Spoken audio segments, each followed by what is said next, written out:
Praise Lord, hallelujah. खुदा प्रभु यीशु मसीह को धन्यवाद कि उसने हम सभी को जीवित रखा है। जैसे वचन में लिखा है कि देखो वो मेमना जो सारे पृथ्वी का पाप लिए जाता है, और खुदा प्रभु यीशु मसीह ने हम सभी का पाप अपने ऊपर ले लिया। वो पापी न था, लेकिन आपके और मेरे लिए वो पाप बना। आइए हम दुआ करें। खुदा प्रभु यीशु मसीह, हम तुझे धन्यवाद देते हैं कि हमारे पापों के लिए तू मारा गया, गाड़ा गया, तीसरे दिन तो मुर्दों में से जी उठा। तो जीवित परमेश्वर है, क्योंकि पाप की मजदूरी तो मौत है, लेकिन खुदा प्रभु यीशु मसीह में हमको अनंत जीवन है, और हमको तूने अनंत जीवन दिया। इसके लिए हम तुझे धन्यवाद देते, तेरे नाम की तारीफ करते, तेरे नाम की बड़ाई करते हैं। सारा महिमा आदर तेरे नाम का हो, प्रभु यीशु मसीह के नाम से मांगते हैं, आमीन। हम खुदा को धन्यवाद देते हैं, वो हमारे साथ है और हमारी अगुवाई करता है हर समय, हर घड़ी, और हर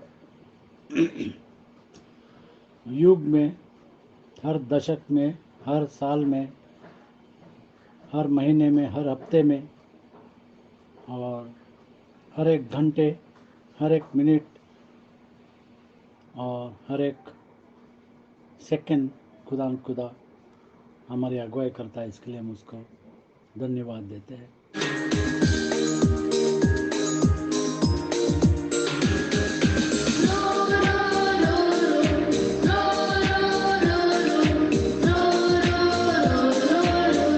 मेरे आत्मा के पास जाएंगे,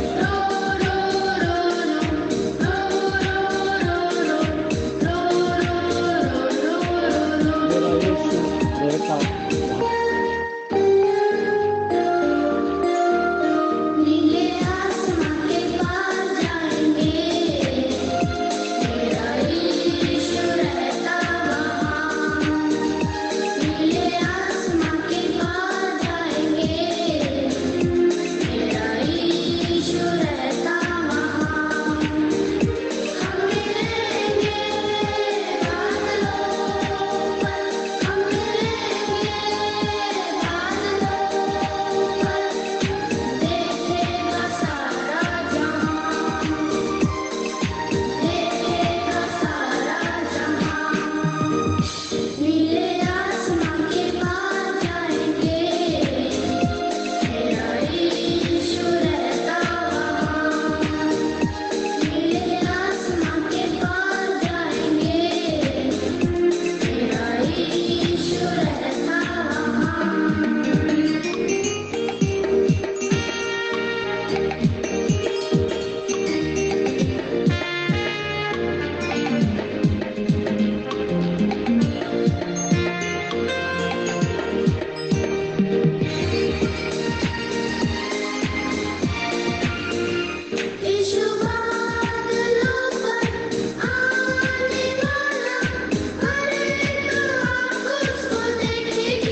यीशु मसीह कहता है कि समय पूरा हो गया है, स्वर्ग का राज निकट है, पश्चाताप करो और सुसमाचार पर विश्वास करो। पश्चाताप करो और सुसमाचार पर विश्वास करो, क्योंकि मेमने के ब्याह का दिन बहुत नज़दीक है। क्या हम मेमने के ब्याह के लिए अपने आप को तैयार कर रहे हैं? क्या अपने पास हमारे पास वो वस्त्र है जो शादी में पहनने के लिए ठहराया गया है?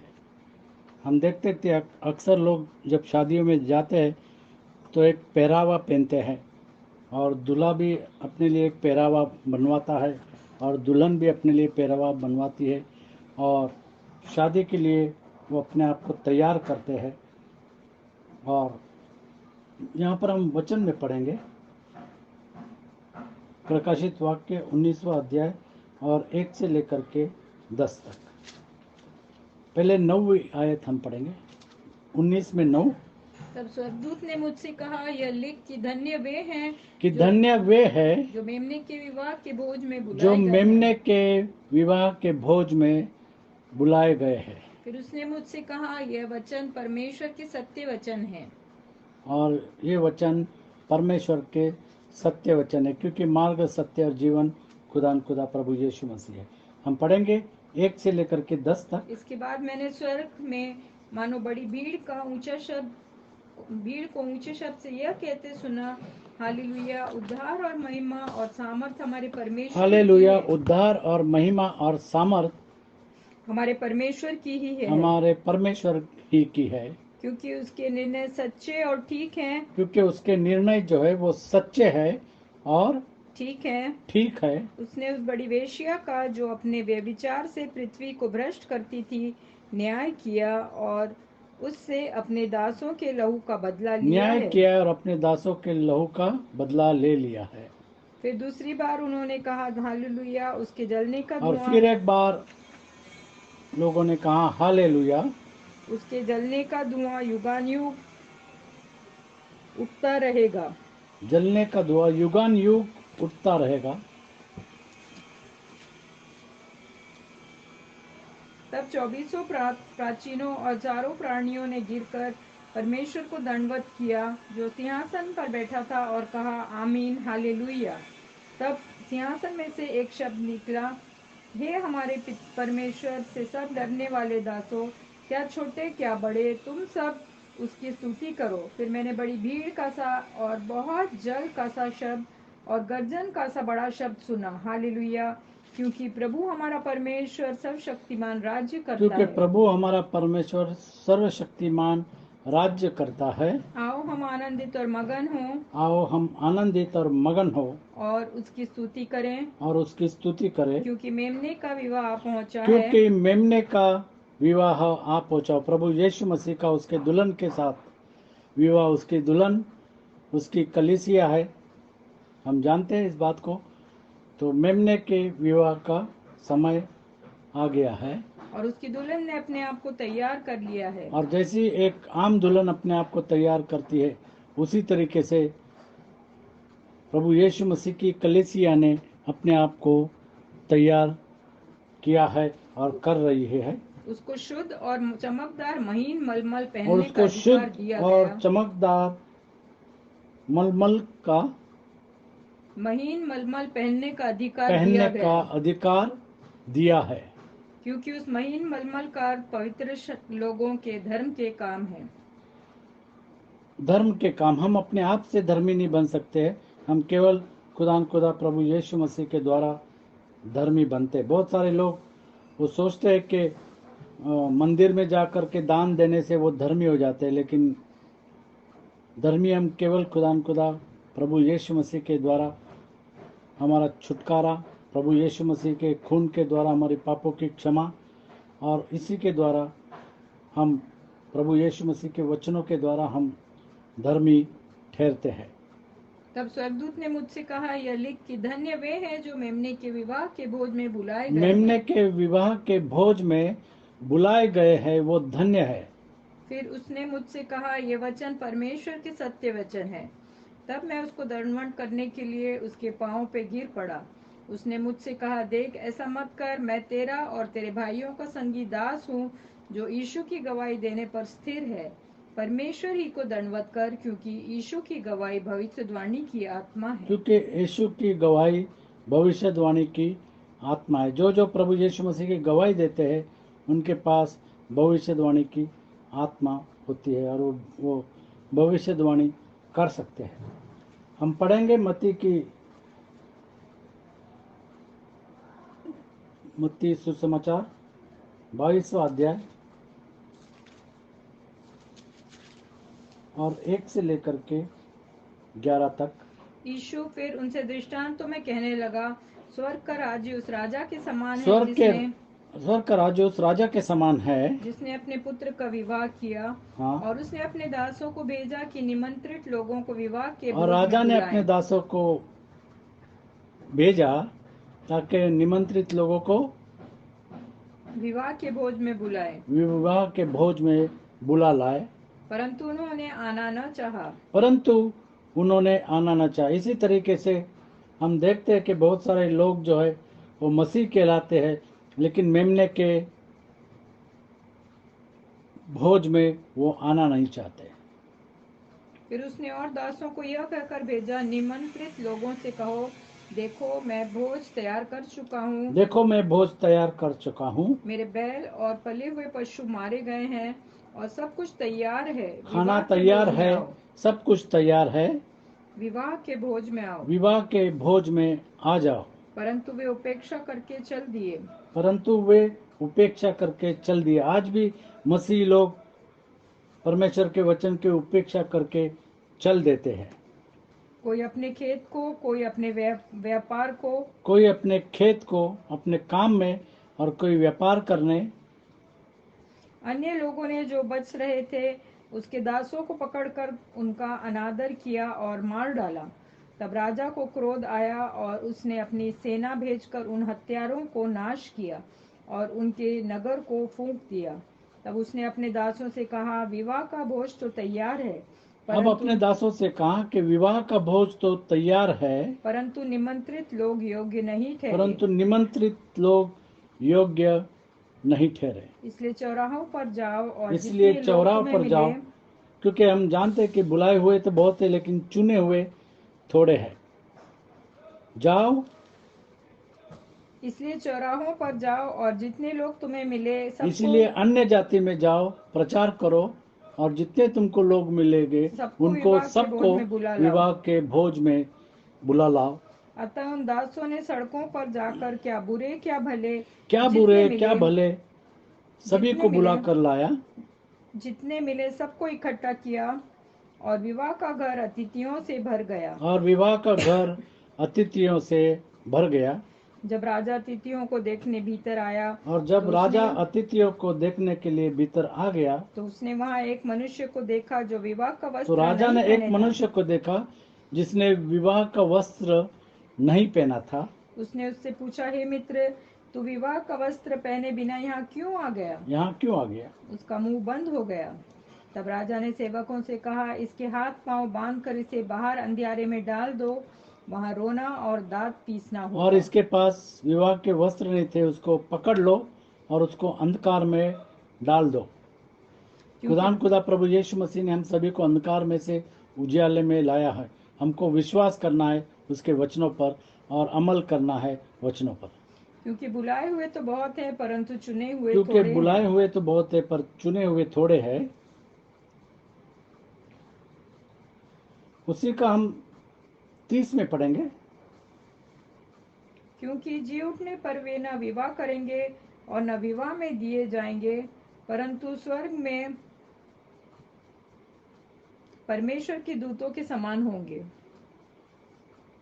यहाँ पर हम देखते हैं कि नूह के समय में भी विवाह होता रहा। जैसे 24 में 38, मत्ती 24 में 38 में लिखा है कि नूह के ज़माने में भी विवाह अंत तक होता रहा। आज के तारीख में भी मेमने का विवाह होने तक विवाह होता रहेगा इस पृथ्वी के ऊपर।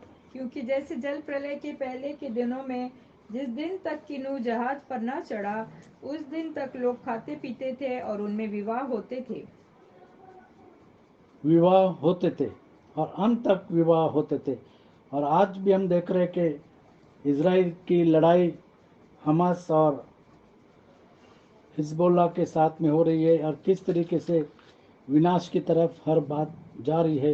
लेकिन एक एक वचन जो परमेश्वर के बाइबल में लिखा हुआ है उसको हम पूरा होते हुए देख रहे हैं, क्योंकि आकाश और पृथ्वी टल जाएगी लेकिन मेरा वचन नहीं टलेगा, खुदा कहता है। तो हमको वस्त्र पहनना चाहिए। अगर हम मेमने के विवाह में जा कर के शरीक होना चाहते तो हमारे पास वो वस्त्र होना चाहिए। नहीं तो हमने देखा कि वो जो राजा है उसने किस तरीके से जिस मनुष्य ने वस्त्र नहीं पहना था उसको अंधकार में डाल दिया। आज भी जो लोग हैं वो अगर वस्त्र नहीं पहनेंगे तो उनको अंधकार में डाला जाएगा। गलतियों की किताब 3:27। वो वस्त्र क्या है जो खुदा आपको देना चाहता है? और तुम में से जितनों ने मसीह में जितनों ने बपतिस्मा लिया है, प्रभु यीशु मसीह में बपतिस्मा लिया है उन्होंने मसीह को पहन लिया। उन्होंने प्रभु यीशु मसीह को पहन लिया। जिन्होंने प्रभु यीशु मसीह के नाम का बपतिस्मा लिया उन्होंने प्रभु यीशु मसीह को पहन लिया है। तो आज जरूरत है कि जो चाहते हैं कि मेमने के ब्याह में शरीक होए उनको ये वस्त्र पहनना पड़ेगा। नहीं तो जिस तरीके से राजा ने जब अपने गेस्ट को देख रहा था और उसने देखा कि एक मनुष्य ने शादी का वस्त्र नहीं पहना है और उसको पकड़कर अंधकार की कोठरी में डाल दिया गया। हमको प्रभु यीशु मसीह के नाम का बपतिस्मा लेना है, तभी हम स्वर्ग के राज में जा सकते हैं। जैसे प्रेरितों के काम 2:38 में लिखा है, 37 और 38 में लिखा है। तब सुनने वालों के हृदय छिद गए और वे पतरस और शेष प्रेरितों से पूछने लगे, हे भाइयों, हम क्या करें? पतरस ने उनसे कहा, मन फिराओ और तुम में से हर एक अपने पापों की क्षमा के लिए यीशु मसीह के नाम से बपतिस्मा ले, प्रभु यीशु मसीह के नाम से बपतिस्मा ले तो तुम पवित्र आत्मा का दान तो पाओगे। तुम पवित्र आत्मा का दान पाओगे। हम एक वचन देखते हैं कि जहाँ पर पहरावा जो है वो बहुत मायना रखता है। दूसरा राजा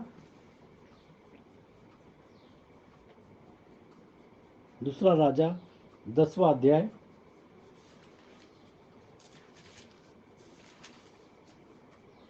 और 18 से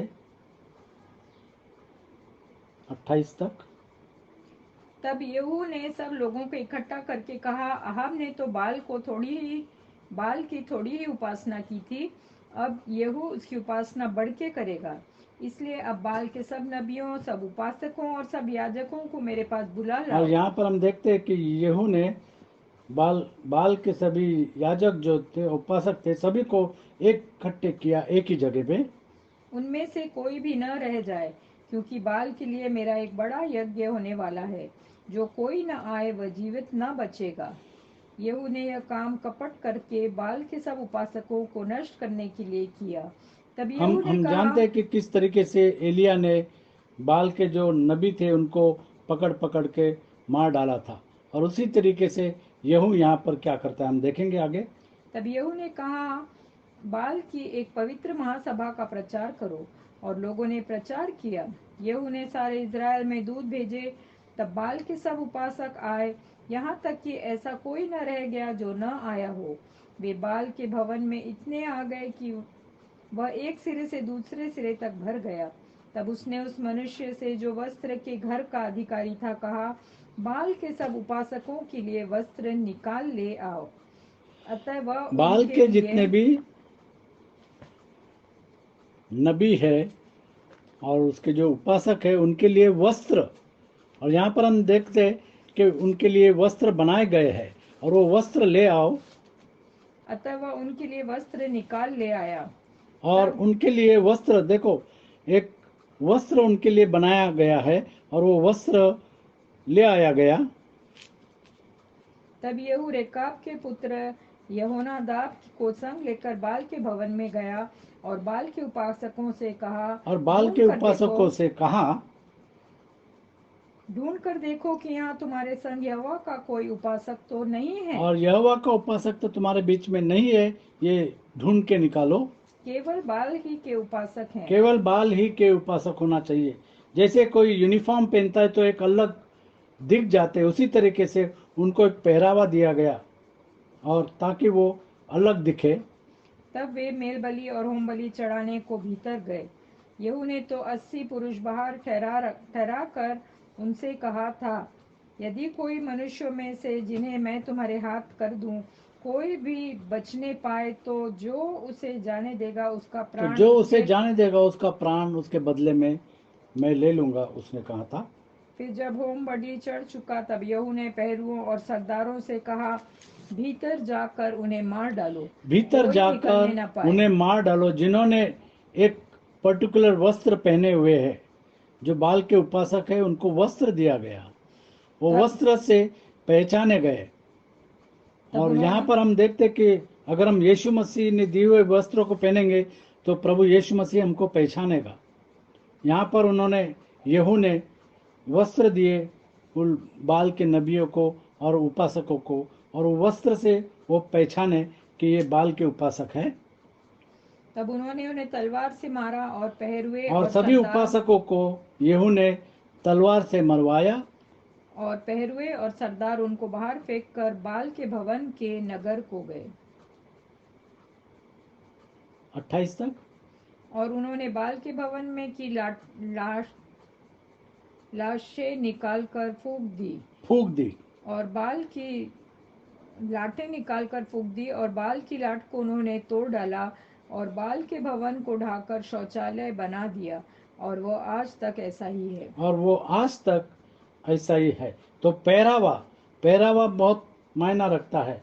यहाँ पर हमने देखा कि बाल के उपासकों को एक पहरावा दिया गया और उससे वो पहचाने गए और उनको मरवाया गया। अगर आप जीना चाहते हैं तो खुदा ने दिया हुआ जो वस्त्र है उसको पहनना पड़ेगा, तभी आप अनंत काल के जीवन में जा सकते। जकरिया 3 अध्याय 3 और 4। जकरिया की पुस्तक 3 अध्याय और 3 और 4 आयत। उस समय यहोशू तो दूत के सामने मैला वस्त्र पहने हुए खड़ा था। मैला वस्त्र पहने हुए खड़ा था। तब दूत ने उनसे जो सामने खड़े थे कहा, इसके ये मैले वस्त्र उतारो। मैले वस्त्र उतारो। हमारे भी जिंदगी मैल से भरी हुई है।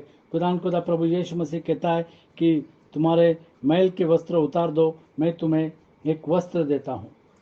फिर उसने उससे कहा, देख मैंने तेरा अधर्म दूर किया है और मैं तुझे सुंदर वस्त्र मैंने पहना देता हूँ। तेरा अधर्म दूर किया। जैसे प्रभु यीशु मसीह ने आपका और मेरा अधर्म, हमारा पाप दूर कर दिया उसके खून के द्वारा, और मैं तुझे सुंदर वस्त्र पहना देता और हूँ। मैं तुझे सुंदर वस्त्र पहना देता हूँ। तब मैंने कहा, इसके सिर पर एक शुद्ध पगड़ी रखी जाए। अतः उन्होंने उसके सिर पर याजक के योग्य शुद्ध पगड़ी रखी और उसका वस्त्र पहनाए। उस समय यहोवा का दूत पास खड़ा था। तो यहाँ पर हम देखते हैं कि शादी का वस्त्र, मेमने के ब्याह का वस्त्र क्या आपके पास है? जैसे प्रकाशित वाक्य 19 में 9 क्या कहता है? और उसने मुझसे कहा, यह लिख कि धन्य वे हैं जो मेमने के ब्याह के भोज में बुलाए गए हैं। और अगर आप मेमने के ब्याह के भोज में जाना चाहते हैं तो आपके पास वस्त्र होना चाहिए। फिर उसने मुझसे कहा, ये वचन परमेश्वर के सत्य वचन है। जैसे प्रभु यीशु मसीह के सत्य वचन है। प्रभु यीशु मसीह ने यूहन्ना 3:5 कहा कि जब तक तुम पानी से और आत्मा से जन्म न लो तुम परमेश्वर के राज में नहीं जा सकते। यीशु ने उत्तर दिया, मैं तुमसे सच सच कहता हूँ, जब तक कोई मनुष्य जल और आत्मा से न जन्मे तो वो परमेश्वर के राज्य में प्रवेश नहीं कर सकता। ये परमेश्वर के सत्य वचन है। जैसे प्रभु यीशु मसीह ने कहा, ये सत्य वचन है। और इसीलिए आज जो मेमने के भोज में जाना चाहता है, ज़रूरी है कि वो वस्त्र पहन ले, और वो वस्त्र है खुदा प्रभु यीशु मसीह के नाम का बपतिस्मा। रीना से कहूँगा कि दुआ करें। हालेलुया। धन्यवाद धन्यवाद धन्यवाद प्यारे प्रभु जी, फिर से तेरे सन्मुख आते हैं, धन्यवाद देते सारी आशीषों के लिए। हम तेरा धन्यवाद करते कि तूने हमें चुन लिया कि हम मेमने के बिहार के भोज में शामिल हो सके। हाँ प्यारे प्रभु जी, क्योंकि हमने तेरे दिए गए वस्त्र को पहना है, यीशु मसीह के नाम से बपतिस्मा लिया है, और आज हम तेरे स्वर्गीय राज में प्रवेश करेंगे। और जैसे लिखा है कि जैसे जिन लोगों के पास वस्त्र नहीं था उनको बांध के बाहर आग में झोंका गया, और वहाँ रोना और दांतों का पीसना होगा। हाँ प्यारे प्रभु जी, मनुष्य के लिए एक बार मरना और फिर न्याय का होना अवश्य है।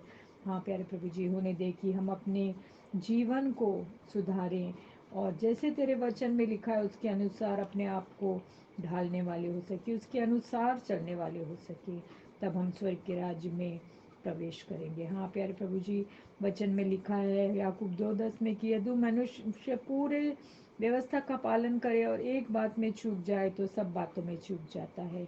होने दे प्यारे प्रभु जी कि जहाँ तक हो सके मैं हर एक तेरी वचन का पालन करने की कोशिश करें, ताकि हम निर्दोष ठहर सके प्यारे प्रभु जी।